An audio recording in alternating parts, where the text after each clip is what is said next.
Hello audience. In this video we're going to install the Junkyard Turbo 400 and see if it works.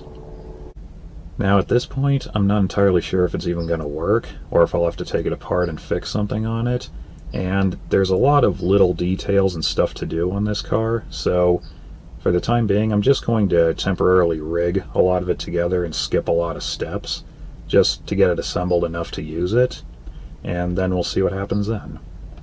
So let's get started. Now here's the Saginaw that I was using and the Turbo 400 that I plan to install.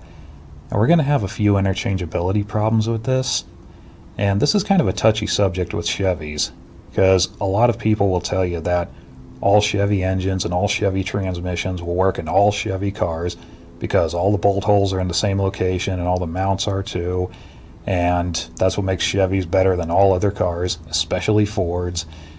Yeah, I wish I had a nickel every time someone quite belligerently told me that. Now, where a lot of that comes from is the bell housing, because most Chevy engines built from the mid-50s, at least through the 90s, maybe newer than that, use the same bolt pattern and the same alignment dowels. Now, the Mark IV Big Block is one of those, and both of these are made to bolt to that. The problem is the transmission mount and the drive shaft. The spline is different, so I'm going to have to use a different slip yoke. The transmission itself is about 3/4 of an inch longer than the Saginaw, so I might have to get the drive shaft shortened, which kind of bothers me, because if I ever want to reuse this transmission I'll have to get a new drive shaft made. The transmission mount, as you can see, attaches there, and this is pretty much the same location as the Power Glide 3-speed manual and 4-speed manual. The Turbo 400 has the mount about half a foot further back. And here's the cross member. There's a bracket on each frame rail that hold it on. And this is where the transmission attaches. Now about 6 inches away, which is more or less where it is, the mount's going to end up being here, and I can't just add a bracket on here because the oil pan is going to be in the way of this, and I don't want to cut this out or notch this out. That's going to be a problem, so I searched the internet and tried to figure out what the factory did with these. So here's the frame rail, and this is the bracket that the crossmember attaches to. Now, from what I found on the internet, all the cars have these. The cars equipped with a Turbo 400, this wasn't used. Instead, they had another bracket attached behind it, which relocated the crossmember. So that's what I'm going to do. Now obviously we had to remove the flywheel and replace it with a flex plate. Now this is another thing that can get tricky on these cars, because right here I have 3 different flex plates. They're all seemingly the same. They're all the big diameter, 168 tooth, which is important because the starter has to match them. And seemingly all 3 of them would work, but at a closer glance, this one has external weights welded onto it. So this one was used on an externally balanced engine, like maybe a late model 454, I'm not sure. So if I put this on an engine that's internally balanced and doesn't require that weight, the rotating assembly is going to be out of balance. The 396 is internally balanced, so this one's out. Now, neither of these two have weights on them, so theoretically they'll work. The next problem is the bolt holes for the torque converter. Now, I don't know why this is, but there's 2 different bolt patterns for the torque converter, or at least 2. It's held on with 3 bolts, and the flex plate has 6 bolts on it because it's got 2 different bolt patterns, 1 for each. So theoretically that's not a problem. This one holds 4.5 inches from the center, and one's 4 1/8. Now that all makes sense. Now we go to this one, all 6 of them are 4 3/4 inches. So they're all the same, and neither one matches this one. Now we go back to this one, they're all the same and they're all 4.5 inches. So the theory of two different bolt patterns, but the flex plate works for both, that's not true either. The good news is, I don't have to think too hard about which one to use. This is the only one that matches the torque converter I have, so that's the one I'll be using.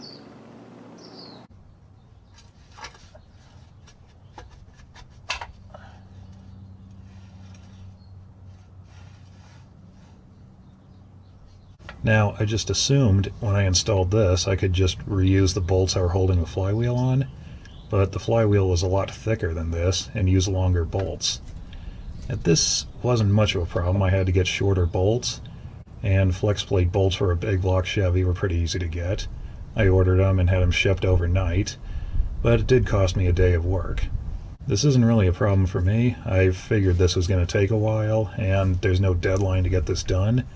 But this is a really good example of why someone says you can do all this in 20 minutes and it ends up taking several weeks.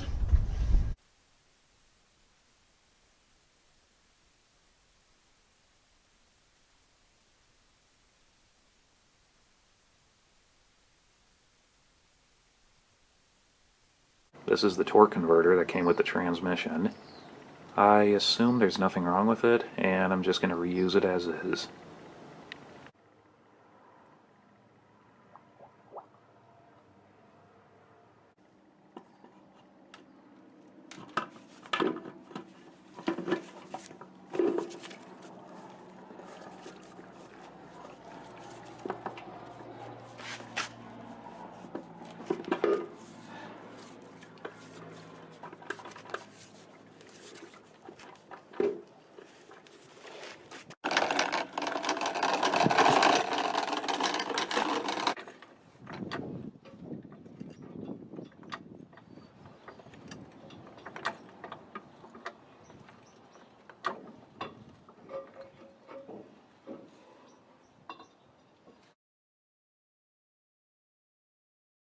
And I got it installed and bolted in.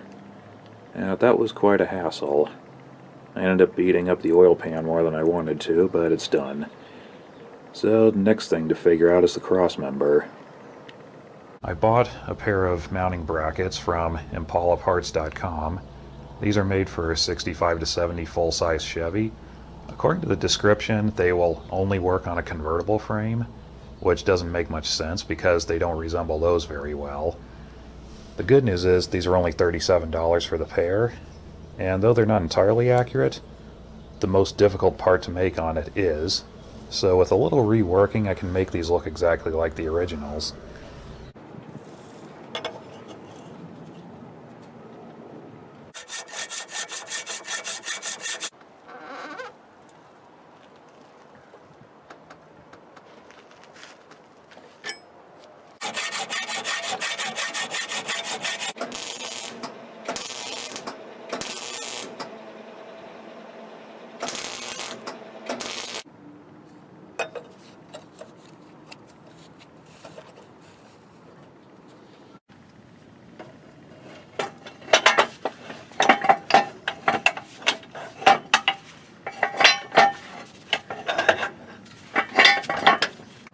And I welded them in. I didn't film it because this was quite a hassle to do.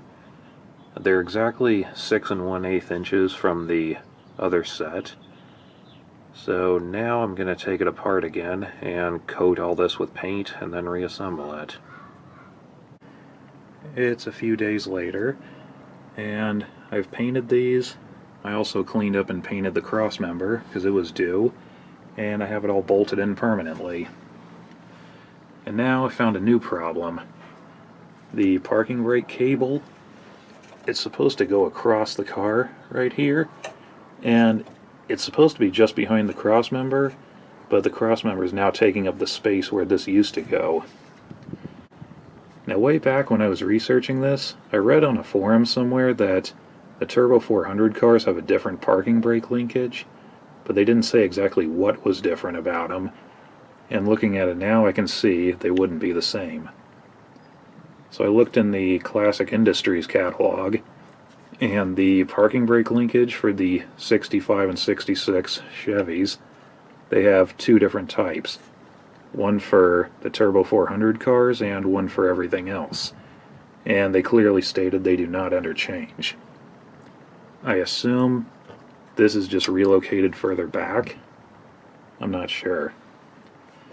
This isn't essential to testing the transmission, so for the time being I'm going to ignore it and fix it when I figure out exactly what is different on it. This is another reason why my first choice was to get a power glide, because I could have just left all this stuff alone. The next problem is the slip yoke. Now, this is the one I was using for the Saginaw, and the spline and diameter is different than the Turbo 400. This is the one that was in the Turbo 400 when I got it. It fits that perfectly, but it's made for a different U-joint. It's a bigger overall size and the bearing diameter is larger. So I needed to find a slip yoke that fit the transmission, but also fit this U-joint. Now this wasn't too bad of a problem. The Turbo 400 and similar transmissions that have the same spline are really popular, so there's a zillion different aftermarket slip yokes for them. One slight problem was a lot of websites, they don't go by universal joint dimensions, they go by universal joint makes and series. And I have no idea what series is used on this car. The U-joints have no make or model number on them. I had to go by dimension. But I did find an ad on eBay that did go by dimension, and I found one, sort of. Now this one is made for the same U-joint as this one. It also has the same spline on it as this one.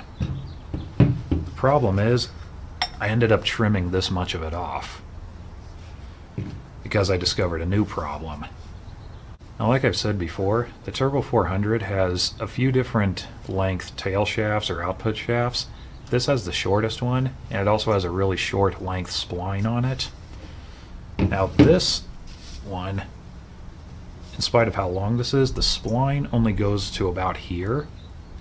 Now past the spline, the diameter is larger, so if the slip yoke is going to go past that, it needs to be clearanced internally for it, which this one is. I didn't know any of that when I bought this, and this one, the spline goes all the way to the end. So this didn't go in the transmission very far. Now the way I fixed that, obviously, is I just trimmed this down, which is not a very good idea because there's less surface on here, so there's less surface on the bearing that this rides on, which could be a problem because this does hold the weight of the drive shaft. However, this will work good enough to see if it all actually works at all. The other concern is this transmission is about 3/4 of an inch longer than the Saginaw. However, judging from where the bearing was riding on this, I think the drive shaft was already a little bit too short to begin with. And this slip yoke is a lot shorter than this one around here. So it'll go in further. So I don't think that's going to be much of a problem.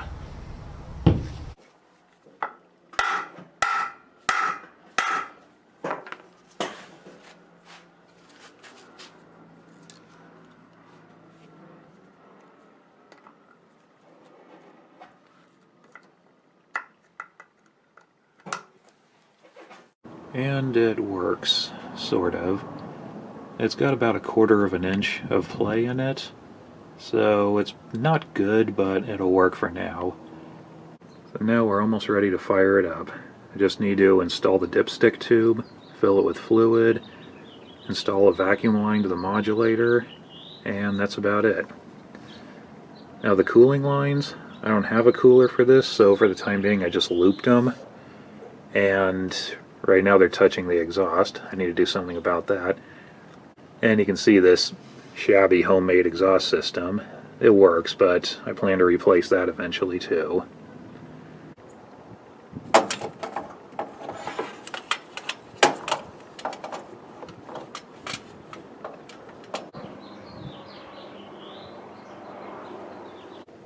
Okay, we're pretty much ready to go.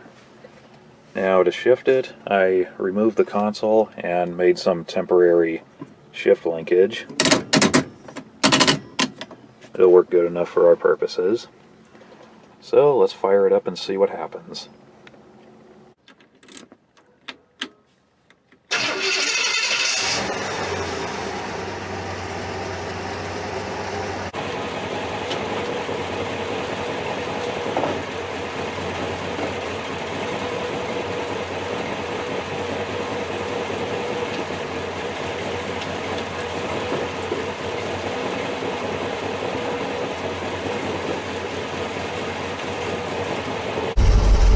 Reverse. Yeah, it has reverse.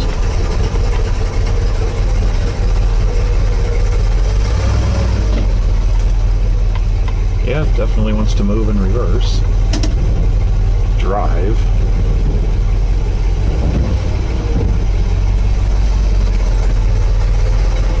Yep, we have all gears.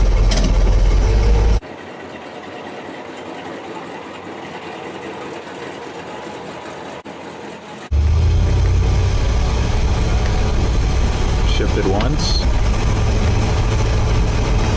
Shifted twice. We have all 3 gears.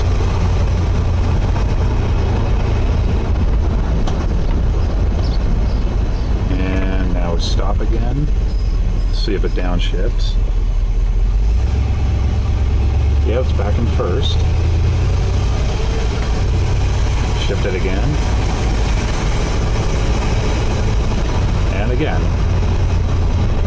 Yeah, it's working perfectly. I think the flywheel that was on it was out of balance because it revs up and down a lot smoother now than it used to. It works good, so I feel a lot better about it.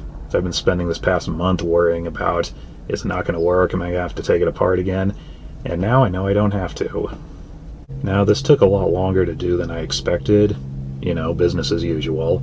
And I need to get back to work on some of the other cars, but for the time being, this does start and run. It moves on its own power, so I'm going to put it aside and collect some more parts, and then sometime I'll get back to work on it and finish this.